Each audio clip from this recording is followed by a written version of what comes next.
Inini ndakaitawo mukana wekudzidza from boka ratambotava nezvaro riye saka kumakore esa takashanda nawo which 7 years ndakatorawo experience ndakawana kubva ikoko so zvaiko zvinozvi ndini ndinotodzidzisa vanhu zvamuri kutaura zvekuti muromo unofanira kunge wakadai izwi richifanira kunge richidai tawana mukana wekudzidzisa mapresentation teams machoirs maartists ari maindividuals vanokanda kupinda marecordings avo.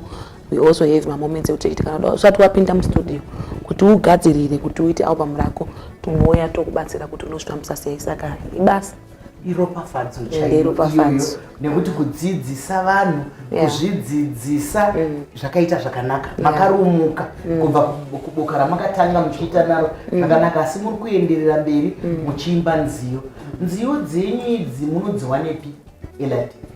Munodziwanepi? Munorota here kuti amwe ndatoti pandakarota mbuya ndakabva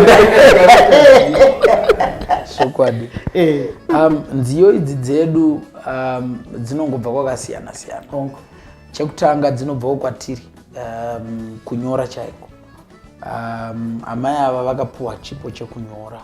Dzimweni dzenguva unowanzwa pamwe usiku vakarara vanomuka kuseni ubata foni urekodha ubvunza unzi nziyo yandadii yandatongonzwawo pamwe pacho vanogona kunge achisuka kana kuti achiklina mba wotomuona uyu atonzi no ndanyora karwiyo kamwe pamwe tiri kuchechi pamwe pari kutoparidzwa wotobata foni wotonyora inonziyo ndozvaanoita.